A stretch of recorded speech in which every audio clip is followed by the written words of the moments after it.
ಇನ್ನು ಮುಂದೆ ನಿಮ್ಮ ನೆಚ್ಚಿನ ಧಾರಾವಾಹಿಗಳ ಫುಲ್ ಎಪಿಸೋಡ್ಗಳು ಸನ್ ನೆಕ್ಸ್ಟ್ ಆಪ್ನಲ್ಲಿ ಮಾತ್ರ. ಬೇಡ ಕಣ್ರೋ, ಫಸ್ಟು ಬಂದ್ ಕೆಲಸ ಆಗ್ಲಿ, ಆಮೇಲೆ ನಾನೇ ಅವನೊಂದು ಕೈ ವಿಚಾರಿಸ್ಕೋತೀನಿ. ಯಾರೇ ಕೂಗಾಡಲಿ ಊರೇ ಹೋರಾಡಲಿ ಮೈನಾ ನಿನಗೆ ಸಾಟಿ ಇಲ್ಲ. ಬಿಸಿಲು ಮಳೆಗೆ ಬಿರುಗಾಳಿ ಚಳಿಗೆನ ಅಳುಕದೆ ಮುಂದೆ ಸಾಗುವೆ. ಅರಹೋಯ್ ಅರಹೋಯ್ ಅರಹೋಯ್ ಅರಹೋಯ್. ಮೈನಾ ಅಣ್ಣೋರ್ ತರ ಎಂಟ್ರಿ ಕೊಟ್ಟೆ ಅಲ್ವಾ? ಬಂದ್ರಿ ನಾನಂದ್ರೆ ಸುಮ್ನೆನಾ? ಅಣ್ಣೋರ್ನ ಸ್ಫೂರ್ತಿಯಾಗಿಟ್ಕೊಂಡು ಅವ್ರ ತರ ದೊಡ್ಡ ನಟನಾಗ್ಬೇಕು ಅಂತ ಬೆಂಗಳೂರು ಕಾಲಿಟ್ಟೆ. ಆದ್ರೆ ನನ್ನ ಹಣೆ ಬರ ಜೂನಿಯರ್ ಆರ್ಟಿಸ್ಟೂ ಆಗ್ಲಿಲ್ಲ. ಅದಕ್ಕೆ ಅಲ್ಲಿಂದ ಇಲ್ಲಿ ತನಕ ನನ್ ಒಳಗೊಬ್ಬ ನಟ ಮಲಗಿದಾನೆ. ಅವನಿಗೆ ಏನ್ ಮಾಡ್ತಿದ್ದಾನೆ ಗೊತ್ತಾ? ಸೆಕ್ಯೂರಿಟಿ ಡ್ರೆಸ್ ಹಾಕೊಂಡು ಅಂತ ಗೊರಕೆ ಹೊಡಿತಾವನೆ. ಅದಕ್ಕೆ ಇವತ್ತೇನಾರ ಮಾಡಿ ಅವನಿಗೆ ಆಕ್ಟಿಂಗ್ ಮಾಡಿಸ್ಲೇಬೇಕು. ಬೇಗ ಹೇಳು ಮೈನಾ. ಶೋ ಕಾಂತಪ್ಪಣ್ಣ, ಸ್ವಲ್ಪ ಸಮಾಧಾನ ಮಾಡ್ಕೊಳ್ಳಿ, ನಾನು ಯೋಚನೆ ಮಾಡ್ಬೇಕು ತಾನೆ. ಸುಮ್ಮನೆ ತಲೆ ತಿಂತಿದ್ರೆ ಆಗ್ಲಿಂದ.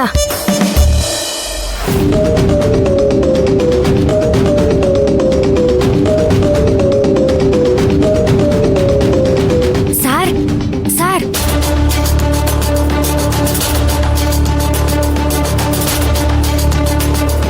ಏನ್ರಪ್ಪ ನೀವೆಲ್ಲ ಯಾರು? ಸರ್, ನನ್ನ ಹೆಸರು ಮೈನಾ ಅಂತ. ಅನುಷ್ಕುನ್ ಜೊತೆ ನಾನು ಹಾಸ್ಟೆಲಲ್ಲಿ ಇರ್ತೀನಿ. ಇವರು ಆನಂದಣ್ಣ, ಇವರು ಮಮ್ಮಕ್ಕ, ಇವರು ಜಯಂತಿ ಅಕ್ಕ, ಅವರು ಧ್ರುವ, ಇವರೆಲ್ಲ ನನ್ನ ಫ್ರೆಂಡ್ಸು. ನನ್ನ ಜೊತೆ ಗಾರ್ಮೆಂಟ್ಸ್ ಅಲ್ಲಿ ಕೆಲಸ ಮಾಡ್ತಾರೆ. ಇವರು ಕಾಂತಪ್ಪಣ್ಣ, ಹಾಸ್ಟೆಲಲ್ಲಿ ಸೆಕ್ಯೂರಿಟಿ. ಇವರೆಲ್ಲ ಅನುಷ್ಕುನ್ಗೆ ಸಹಾಯ ಮಾಡಕ್ಕಂತಾನೆ ಬಂದಿದ್ದಾರೆ. ನನ್ನ ಮಗಳ ಆಸೆ ಈಡೇರಿಸೋದಕ್ಕೆ ನೀವೆಲ್ಲ ಎಷ್ಟು ದೊಡ್ಡ ರಿಸ್ಕ್ ತಗೋತಾ ಇದ್ದೀರಾ. ನಿಮ್ಮಂತ ಸ್ನೇಹಿತರ ಜೊತೆ ಅವಳಿದಾಳೆ ಅಂತ ಗೊತ್ತಿದ್ರೆ ನಾವು ನೆಮ್ಮದಿಯಾಗಿರ್ತಾ ಇದ್ವಿ. ಅಯ್ಯೋ ಏನಂಕಲ್, ಸ್ನೇಹ ಅಂದ್ರೆ ಬರೀ ಬರ್ತ್ಡೇ ಕೇಕ್ ಕಟ್ ಮಾಡೋದಕ್ಕೆ ಪಾರ್ಟಿ ಮಾಡೋದಕ್ಕ? ಕಷ್ಟದಲ್ಲೂ ಆಗ್ಬೇಕು. ಸ್ನೇಹಿತರು ಕಷ್ಟದಲ್ಲಿ ಆಗ್ಲಿಲ್ಲ ಅಂದ್ರೆ ಅದು ಇಂಥ ಟೈಮಲ್ಲಿ ಅವಾಗ ಸ್ನೇಹಕ್ಕೆ ಬೆಲೆನೇ ಇರಲ್ಲ. ಆದ್ರೂ ಇದೆಲ್ಲ ತುಂಬಾ ಅಪಾಯದ ಕೆಲಸ. ಆ ರುದ್ರನ್ಗೆ ಸ್ವಲ್ಪ ಅನುಮಾನ ಬಂದ್ರೂ ಕೂಡ ನಮ್ಮನ್ನೆಲ್ಲ ಬಲಿ ತಗೊಂಡ್ಬಿಡ್ತಾನೆ.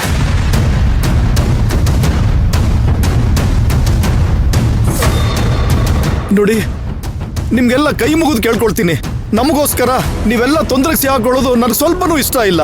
ಇದನ್ನೆಲ್ಲ ಇಲ್ಲಿಗೆ ನಿಲ್ಲಿಸ್ಬಿಡಿ. ಸಾರ್, ನೀವೇನ್ ಯೋಚನೆ ಮಾಡ್ಬೇಡಿ, ನಾವೆಲ್ಲದಕ್ಕೂ ತಯಾರಾಗಿ ಬಂದಿರೋದು. ಅದೇನೇ ಬಂದ್ರು ಒಟ್ಟಾಗಿ ಒಗ್ಗಟ್ಟಾಗಿ ಎದುರಿಸ್ತೀವಿ. ಹೌದು ಅಂಕಲ್, ಒಂದು ಆರ್ಭಟ ಏನೇ ಇದ್ರು ಅದು ಹಾಸನದಲ್ಲಿ, ಇದು ಬೆಂಗಳೂರು, ನಮ್ಮೂರು. ಇಲ್ಲೊಂದು ಬಾಲ ಬಿಚ್ಚೋದಕ್ಕಾಗಲ್ಲ. ನೀವೇನ್ ತಲೆ ಕೆಡಿಸ್ಕೋಬೇಡಿ. ನೋಡಿ, ನಾವಿಲ್ಲಿವರೆಗೂ ಬಂದು ಈಗ ನಮ್ ಪ್ಲಾನ್ ಕೈ ಬಿಡೋದು ಸರಿ ಅಲ್ಲ. ನಾವ್ ಅನ್ಕೊಂಡಿರೋದನ್ನ ಮಾಡೇ ತೀರ್ತೀವಿ. ಹೌದೌದು, ಮಾಡೇ ತೀರ್ತೀವಿ. ನೀವ್ ಹೇಳ್ದಾಗೆ ಕೇಳ್ತೀನಿ. ನಾನೀಗ ಏನ್ ಮಾಡ್ಬೇಕು? ಕಾಂತಪ್ಪಣ್ಣ, ಮೈನಾ ನಾ ಬಂದೆ. ಸರ್, ಸ್ವಲ್ಪ ಕೆಳಗೆ ಇಳಿತೀರಾ? ಏನಪ್ಪ, ಯಾಕೆ? ಸ್ವಲ್ಪ ಇಳಿರಿ ಸರ್, ನಿಮ್ಗೆ ಗೊತ್ತಾಗುತ್ತೆ. ಇಳಿರಿ ಮೆತ್ತಿಗೆ. ಈ ಕಡೆ ಬನ್ನಿ.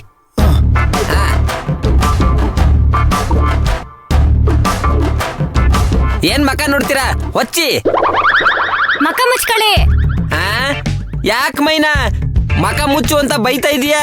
ಓ ಕಾಂತಪ್ಪಣ್ಣ, ಬೈದಿಲ್ಲ ನಾನು, ಬಟ್ಟೆಯಿಂದ ಮುಖ ಮುಚ್ಕೊಳ್ಳಿ ಅಂತ ಹೇಳಿದ್ದು. ಓ, ನಾನ್ ಮಕ ಮುಚ್ಕೊಂಡ್ರೆ ನಾನ್ ಮಾಡ್ತಿರೋ ಪರ್ಫಾರ್ಮೆನ್ಸ್ ಹೆಂಗ್ ಗೊತ್ತಾಗ್ಬೇಕು? ಆ ಪರ್ಫಾರ್ಮೆನ್ಸ್ ನ ರುದ್ರ ನೋಡಿದ್ರೆ ಡೈರೆಕ್ಟ್ ಪರಲೋಕಕ್ಕೆ ಕಳಿಸ್ತೇನೆ, ಓಕೆನಾ? ಹಂಗಾರೆ ಬೇಡ, ನಾನೇ ಮುಚ್ಕೋತೀನಿ. ಅದ್ ಸರಿ, ಈಗ ನಿಮ್ ಪ್ಲಾನ್ ಏನು? ನೋಡಿ ಅಮ್ಮ, ನೀವ್ ಇವಾಗ ಹೇಗ್ ಹತ್ಕೊಂಡ್ ಬಂದ್ರೋ ಹಾಗೆ ಇವ್ರ ಜೊತೆ ಹತ್ಕೊಂಡ್ ಹೋಗ್ಬೇಕು, ಸರಿನಾ? ಸರಿ. ಆಗ ರುದ್ರನ್ಗೆ ಇಲ್ಲಿರೋದು ನಿಮ್ ಗಂಡನೇ ಅಂತ ಅನ್ಸುತ್ತೆ. ಈಗ ಇವ್ರನ್ನ ಎಲ್ಲಿ ಕರ್ಕೊಂಡು ಹೋಗೋದು? ನಮ್ ಗಾರ್ಮೆಂಟ್ಸ್ ಕರ್ಕೊಂಡು ಹೋಗೋಣ? ಮೊಮ್ಮಕ್ಕ ಸ್ವಲ್ಪ ಸುಮ್ನಿರ್ತೀರಾ? ಮಮ್ಮ ಕೇಳಿಸ್ಕೊ, ಎಲ್ರೂ ಸರಿಯಾಗಿ ಕೇಳಿಸ್ಕೊಳ್ಳಿ. ವಿಷಯ ಸೀರಿಯಸ್ ಆಗ್ತಿದೆ. ಆಪರೇಷನ್ ಅರ್ಜೆಂಟ್ ಆಗಿ ಮಾಡ್ಬೇಕು ಅಂತ ಆಪರೇಷನ್ ಥಿಯೇಟರ್ ಕರ್ಕೊಂಡು ಹೋಗಿ ನಾವ್ ಅಂಕಲ್ನ ಎಸ್ಕೇಪ್ ಮಾಡಿಸ್ತೀವಿ. ಮತ್ತೆ ನಾನು? ಅಮ್ಮ, ನಿಮ್ಗೂ ಒಂದ್ ವ್ಯವಸ್ಥೆ ಮಾಡಿವ್ರಿ, ನೀವೇನ್ ತಲೆಬೇನ್ ಮಾಡ್ಕೊಳಕ್ ಹೋಗ್ಬೇಡ್ರಿ. ಹೌದು, ನೀವೇನ್ ಯೋಚನೆ ಮಾಡ್ಬೇಡಿ, ನಿಮ್ಮನ್ನು ಇಲ್ಲಿಂದ ಕರ್ಕೊಂಡು ಹೋಗ್ತೀವಿ. ಆದ್ರೆ ನೀವು ಧೈರ್ಯವಾಗಿರ್ಬೇಕು. ಸರಿ, ಇವಾಗ ಟೈಮ್ ಆಗ್ತಿದೆ, ನಾವು ಹೊರಡೋಣ ಬನ್ನಿ. ಅಯ್ಯೋರೇ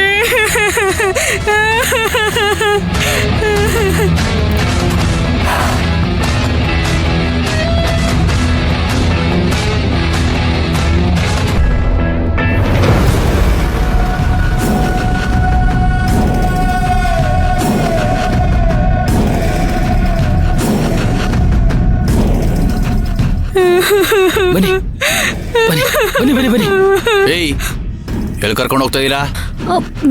ಅಂಕಲ್ ಇಲ್ಲೇ ಇರಿ. ಬನ್ನಿ. ಹಲೋ ರೀ ಸರ, ಅವ್ರ ನಮ್ ಡಾಕ್ಟರ್ ಅದಾರ್ರಿ. ಸ್ವಲ್ಪ ಮರ್ಯಾದೆ ಕೊಟ್ಟ ಮರ್ಯಾದೆ ತಗೊಳದ್ ಕಲೀರಿ. ಏನದ ಹಾಯ್ ಹುಯ್ ಅಂತ ಮಾತಾಡತ್ತಿರ್ಲ, ಯಾಕೆ ಹೆಂಗೈತೆ? ಏಯ್ ನಾನು ಹಾಗೆ ಮಾತಾಡ್ಸೋದು. ಎಲ್ಲಿ ಕರ್ಕೊಂಡು ಹೋಗ್ತಾ ಇದೀರಾ ಹೇಳಿ? ಇನ್ನೆಲ್ಗೆ ಸರ್? ಜಸ್ಟ್ ಇವಾಗ ತಾನೇ ಸ್ಕ್ಯಾನಿಂಗ್ ಮುಗೀತು, ಈಗ ಆಪರೇಷನ್ ಕರ್ಕೊಂಡು ಹೋಗ್ತಾ ಇದೀವಿ. ಅಯ್ಯೋ ರೀ ಸರ, ಬರ್ರಿ ಇತ್ತಾಗ ಇವ್ರ ಜೊತೆ ನಮ್ನೇನ್ ಮಾತ್ರಿ, ಬರೀ ಜಗಳಕ ಬರ್ತಾರ. ಹಾ ಏಯ್, ಏನು ನಮ್ಮ ಅಣ್ಣನ ಬಗ್ಗೆ ಬಾಯಿಗೆ ಬಂದಂಗೆಲ್ಲ ಮಾತಾಡ್ತಿದೀಯಾ?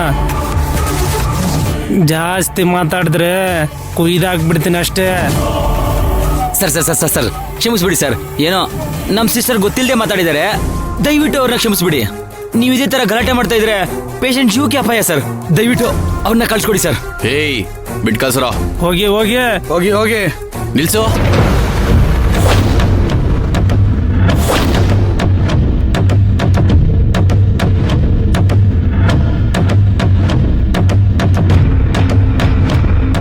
ಅಯ್ಯೋ,